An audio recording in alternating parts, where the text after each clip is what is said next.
देखिए, सोनम वांचू जी का हम सब सम्मान करते हैं, पर ऐसे में अपनी बात को मनवाने के लिए इस तरीके से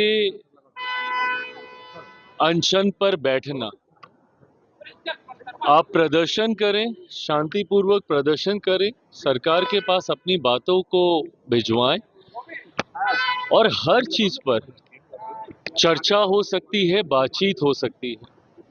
बट जिस तरीके से वहां पे माहौल बनाया गया है, जंतर मंतर पे अगर आप देखें, जिस तरीके से सोनम वांचू जी को चेहरा बनाकर जितनी भी लेफ्ट की पार्टीज हैं और ऐसे दल जो कहीं ना कहीं समाप्ति की कगार पर हैं, वे सब अपनी राजनीतिक रोटियां सेकने का प्रयास कर रहे हैं। मैं मानता हूं ये सोच गलत है। बातों को रखने का लोकतंत्र में एक तरीका है। आप अपनी बातों को रखिए, चर्चा होगी जरूर। अगर आपकी चिंताएं हैं, कौन नहीं इस बात का समर्थन करता है कि शिक्षा में प्रणाली की व्यवस्था पूरी तरीके से पारदर्शी होनी चाहिए। हम सब समर्थन करते हैं, और कहीं पे कोई चूक हुई है, कोई गलती हुई है, आप सुझाव दीजिए, उस पे भी काम किया जाएगा, अकाउंटेबिलिटी भी तय की जाएगी। नीट की एक परीक्षा में जिस तरीके से पेपर लीक हुआ, दोबारा जब पेपर हुए, सुनिश्चित किया गया कि दोबारा ऐसी घटना ना घटे। पर ऐसे में इस तरीके से एक परिदृश्य तैयार कर देना, जहां पे इस तरीके से दबाव बनाना और उसमें ऐसे दलों का शामिल हो जाना जो कहीं ना कहीं खुद हाशिए पे हैं और अपने राजनीतिक रिवाइवल की सोच रख रहे हैं, ये गलत है। आप बैठिए, सुझाव दीजिए, बातें होंगी, चर्चा होंगी। पर जिस तरीके से दूसरे राजनीतिक दल सोनम वांचू जी के चेहरे का इस्तेमाल कर कर अपनी राजनीति साधने का प्रयास कर रहे हैं, ये गलत है। सर, बिहार में एक सीट पर उपचुनाव हो रहे हैं, बांकीपुर उपचुनाव हो रहा है। आरजेडी ने उम्मीदवार दिया, प्रशांत किशोर कर रहे हैं और कह रहे हैं कि इस बार बीजेपी का। आरजेडी ने उम्मीदवार दिया जी? कहाँ है आरजेडी के लोग भाई? कहीं है यहाँ पे चुनाव में? मुझे तो ताज्जुब होता है कि बिहार में इतने महत्वपूर्ण चुनाव हो रहा है। ये एक मौका है पुनः विपक्ष के लिए अपनी एक मजबूत उपस्थिति को दर्ज कराने का, जब विधानसभा चुनाव में आपकी ऐसी करारी हार हुई है। ऐसे में ना केंद्र के नेता प्रतिपक्ष को भारत की चिंता है, ना बिहार के नेता प्रतिपक्ष को बिहार की चिंता है। दोनों विदेशों में छुट्टियां मनाने में व्यस्त हैं।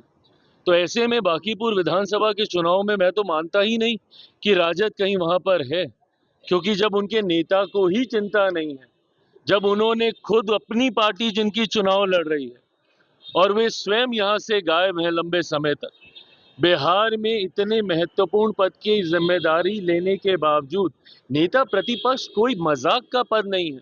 और मेरी समझ के परे है कि ना राहुल गांधी जी इसकी गंभीरता को समझ रहे हैं और ना बिहार में तेजस्वी यादव जी इसकी गंभीरता को समझ रहे हैं। बट बहरहाल बांकीपुर विधानसभा चुनाव को लेकर गठबंधन के हम तमाम पांचों दलों के बीच भी रणनीति को लेकर चर्चाएं हुई हैं। भारतीय जनता पार्टी के राष्ट्रीय अध्यक्ष आदरणीय नितिन नवीन जी से भी हम लोग की चर्चाएं हुई हैं। एक बात तय है कि माहौल बनाने का कोई कितना भी प्रयास करे, अंतोगत्वा जीत यहाँ से भारतीय जनता पार्टी के प्रत्याशी की ही होने जा रही है। एनडीए के समर्थन के साथ उनकी जीत सुनिश्चित होने जा रही है। नंबर 2 की लड़ाई जरूर यहाँ पे लड़ी जा सकती है विपक्ष के दलों के भीतर ही, और देखना होगा कि राजद इसमें कौन से नंबर पे जाके रुकती है। मृत्युंजय तिवारी आरजेडी को छोड़ दिया और कह रहे हैं कि दीमक की तरह कुछ लोग हैं जो आरजेडी को चाट कर बर्बाद कर रहे हैं। आपकी भी बात हो मृत्युंजय तिवारी से, क्या लग रहा है आरजेडी खत्म हो रही है? देखिए, मैं मृत्युंजय जी का व्यक्तिगत तौर पर मैं बहुत सम्मान करता हूँ। उन्होंने एक ऐसे दल का संरक्षण करने का खूबसूरत शब्दों में हमेशा प्रयास किया जो कि कई बार आसान नहीं था। उसके बावजूद राजद जैसे दल के साथ मृत्युंजय तिवारी जी जैसे सभ्य स्वभाव के व्यक्ति, जिन्होंने हमेशा राष्ट्रीय स्तर पर पार्टी की बातों को बहुत ही सभ्य तरीके से रखने का कार्य किया, जब ऐसे लोग पार्टी छोड़ने का फैसला लेते हैं तो मैं मानता हूं कि कहीं ना कहीं बर्दाश्त की सीमाएं समाप्त होती हैं, तब इतने बड़े फैसले लिए जाते हैं। मुझे नहीं पता कौन लोग दीमक की तरह राजद को खाने का काम कर रहे हैं, बट राजद का प्रदर्शन दिखाता तो है ही कि कहीं ना कहीं राजद अब समाप्ति की कगार पर है। आदरणीय लालू प्रसाद यादव जी का मैं बहुत प्रशंसक मैं रहा हूं, मैंने उनका हमेशा बहुत सम्मान किया है, पर जिस तरीके से उन्होंने कार्यकर्ताओं को लेकर आगे चलने का काम किया, हर किसी को का समावेश कर सम्मान देकर आगे चलने का काम किया, कहीं ना कहीं ये परिस्थितियां मौजूदा नेतृत्व में नहीं दिखाई देती हैं। परिणाम स्वरूप अगर मृत्युंजय तिवारी जी जैसे लोगों को भी अपमानित महसूस होना पड़ रहा है संगठन के भीतर, तो ये जरूर राजद के भविष्य के लिए कई सवाल खड़े करता है। उत्तर प्रदेश में आपकी पार्टी की तैयारी कर रही है, सर, आप लोग ने बैठक भी किया है। उत्तर प्रदेश में बिल्कुल लोक जनशक्ति पार्टी रामविलास हम लोग वहां पे चुनाव लड़ेंगे, इसमें कहीं किसी प्रकार का कोई संदेह नहीं है। और जिस तरीके से जनता का समर्थन लोक जनशक्ति पार्टी रामविलास को मिल रहा है, ये अपने में मनोबल बढ़ाने के लिए, पार्टी के कार्यकर्ताओं का मनोबल बढ़ाने के लिए काफ़ी है। जिस तरीके से हम लोगों का कार्यक्रम पहली बार मेरे नेता आदरणीय रामविलास पासवान जी के जाने के बाद हम लोगों ने उनका जयंती दिवस समारोह बिहार के अलावा उत्तर प्रदेश में हम लोगों ने जिस धूमधाम से मनाने का काम किया, पहली बार उस दिन मैं बिहार में ना रहकर लखनऊ में मैं वहाँ पे मौजूद था और लोगों में जिस तरीके से उत्साह देखने को मिला, कारण है मेरे नेता ने उत्तर प्रदेश को भी हमेशा वो सम्मान देने का काम किया। 80 का वो दशक जब उन्होंने वहाँ से चुनाव भी लड़ने का काम किया, 2002 में पार्टी ने अकेले वहाँ पे चुनाव लड़ा और 2 विधायक हम लोगों ने जीतने का काम किया। तो ऐसे में वो जनाधार मेरे नेता के विचार सिद्धांतों पे चलने वाले लोग आज भी भारी संख्या में वहाँ पे मौजूद हैं। पार्टी की राष्ट्रीय प्रदेश कार्यकारिणी की बैठक 15 तारीख को हम लोगों ने आयोजित की, उसमें जिस तरीके से उत्साह दिखने को मिला, ये बात तय है कि हम लोग उत्तर प्रदेश में चुनाव लड़ने जा रहे हैं। और न सिर्फ उत्तर प्रदेश में हम लोग चुनाव लड़ेंगे, पंजाब में भी हम लोग चुनाव लड़ने जा रहे हैं। परसों मेरे दिन भर का कार्यक्रम पंजाब के अलग अलग जिलों में होने जा रहा है। अमृतसर से हम लोग शुरुआत करेंगे, जालंधर तक हम लोग जाएंगे। पंजाब में परसों हमारा कार्यक्रम है। पिछले हफ्ते मैं उत्तराखंड में था, उत्तराखंड में भी हम लोग चुनाव लड़ेंगे। तो आने वाले दिनों में पार्टी अपना विस्तार उत्तराखंड से लेके पंजाब तक, उत्तर प्रदेश तक करने का की सोच रखी है। देखिए, मैं मानता हूँ it's too early to comment on this कि गठबंधन का स्वरूप क्या रहेगा, रहेगा नहीं रहेगा, किस तरीके से हम लोग अलग अलग राज्यों में चुनाव लड़ेंगे। हर राज्य की परिस्थितियां अलग हैं, हर राज्य के गठबंधन के स्वरूप अलग हैं। उत्तर प्रदेश में जहां पे ऑलरेडी एक मजबूत एनडीए का स्वरूप हम लोग को देखने को मिलता है, जहां पे कई ऐसे दल हैं, अपना दल जैसी पार्टी, राजभर जी की पार्टी, कई ऐसे दल हैं जो साथ में भारतीय जनता पार्टी के हैं। तो वहीं पंजाब में अभी भी तालमेल अकाली दल के साथ होगा नहीं होगा, काफ़ी तरीके के प्रश्न चिन्ह हैं। भारतीय जनता पार्टी उत्तराखंड में स्वयं अपने में एक मजबूत दल के तौर पे प्रदर्शन करती है। तो ऐसे में गठबंधन का स्वरूप क्या होगा नहीं होगा, बट पार्टी अपना विस्तार जरूर कर रही है। सही समय आने पर यह फैसला लिया जाएगा कि गठबंधन होगा नहीं होगा, होगा तो कितनी सीटों पे होगा। बिहार कैबिनेट ने एक प्रस्ताव पास किया सर, जिसमें अब ग्राम पंचायतों से टैक्स वसूले जाएंगे। देखिए, मुझे नहीं पता कि इसकी रूपरेखा क्या है। एक बार विस्तार में उसको जानकारी लेने के बाद कहीं ना कहीं राजस्व हमारे राज्य का कैसे बढ़े, ये सोच बिहार सरकार की जरूर रही है।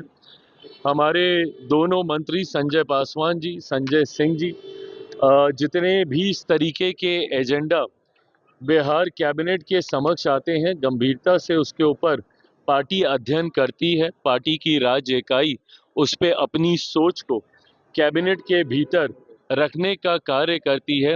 आज की तारीख में जब व्यवस्था विस्तार की हम लोग बात करते हैं, अलग अलग जिलों में कॉलेजेस के निर्माण की बात हो, इंफ्रास्ट्रक्चर डेवलपमेंट की निर्माण की बात हो, तो ऐसे में बिहार का राजस्व बढ़े, रेवेन्यू जनरेशन हो अलग अलग तरीके से, बट कतई इसका बोझ आम जनता के ऊपर ना पड़े, इस बात को लेकर भी लोक जनशक्ति पार्टी रामविलास पूरी तरीके से स्पष्ट है, क्लियर है। आने वाले दिनों में हाईवेज को लेकर भी, टैक्स को लेकर कई तरीके के प्रश्न चिन्ह उठे थे, मुख्यमंत्री जी के द्वारा उन बातों को भी स्पष्ट किया गया था। राजस्व को बढ़ाने की सोच हमारी सरकार की जरूर है, पर आम जनता के ऊपर इसका बोझ ना पड़े, ये भी हम लोग बहुत आप क्लियर। रेवेन्यू की बात कर रहे हैं सर, लेकिन BIA ने एक पत्र लिखा है उप मुख्यमंत्री सम्राट चौधरी को, जिसमें मांग की है कि शराबबंदी जो है समाप्त कर देना चाहिए, जिससे 10 वर्षों में 60,000 करोड़ रुपए का नुकसान हुआ है राजस्व का। देखिए, शराबबंदी जरूर एक ऐसा विषय है जिसकी वजह से जो राजस्व राज्य को आता था उसमें एक बड़ी कटौती देखने को मिली है, पर ये सिर्फ आर्थिक सोच से जुड़ा हुआ विषय नहीं है, ये सामाजिक भावनाओं से भी जुड़ा हुआ विषय है। लोक जनशक्ति पार्टी रामविलास और मैं स्वयं, हम लोग इन विषयों को लेकर जागरूकता फैलाने के पक्षधर ज्यादा रहे हैं। इसी के साथ जब हम लोग जनसंख्या नियंत्रण की भी बात करते हैं, उसमें भी कानून बना के इसको नियंत्रित किया जाए से ज्यादा मेरा पक्ष रहता है कि जागरूकता फैलाई जाए। शराब को लेकर भी जागरूकता फैलाने के पक्ष की सोच मेरी पार्टी ज्यादा रखती है, ताकि प्रोज एंड कॉन्स लोगों को पता हो कि इसके क्या हानिकारक प्रभाव हो सकते हैं। ऐसे में ये फैसला पूर्व की सरकार एनडीए की ही और उस वक्त के मुख्यमंत्री नीतीश कुमार जी के द्वारा लिया गया था, जिसका समर्थन हम सब ने किया था। ये फैसला जब लिया गया था उस वक्त लोक जनशक्ति पार्टी रामविलास, हम लोग एनडीए का हिस्सा नहीं थे, तब भी हम लोगों ने समर्थन किया था, क्योंकि सामाजिक दृष्टि से ये फैसला सही है। सिर्फ राजस्व बढ़ाने की सोच के साथ हम लोग हमारे प्रदेश की बड़ी आबादी को वापस से शराब जैसे एक खराब चक्रव्यूह में धकेले बिना जागरूकता के, अभी मुझे लगता है कि शायद ये उचित समय नहीं है। ये तमाम बातें ऐसी हैं जिसपे आने वाले समय में कभी ना कभी चर्चा की संभावनाएं जरूर हैं, पर राजस्व बढ़ाने के लिए कई और ऐसे विकल्प हैं जिसपे हम लोग चर्चा कर रहे हैं। खाद्य प्रसंस्करण मेरा विभाग भी उनमें से है, उसका भी विस्तार हम लोग कर रहे हैं। राजा पाकर में जिस तरीके से निफ्टम के साथ हम लोग और प्रोसेसिंग यूनिट को लेकर आ रहे हैं, इंडस्ट्री को हम लोग इनवाइट कर रहे हैं, बड़े बड़े शैक्षिक संस्थान यहाँ पे आ रहे हैं, उसका हम लोग विस्तार कर रहे हैं। तो ये तमाम विषय भी राजस्व से ही जुड़े हुए हैं। Thank you.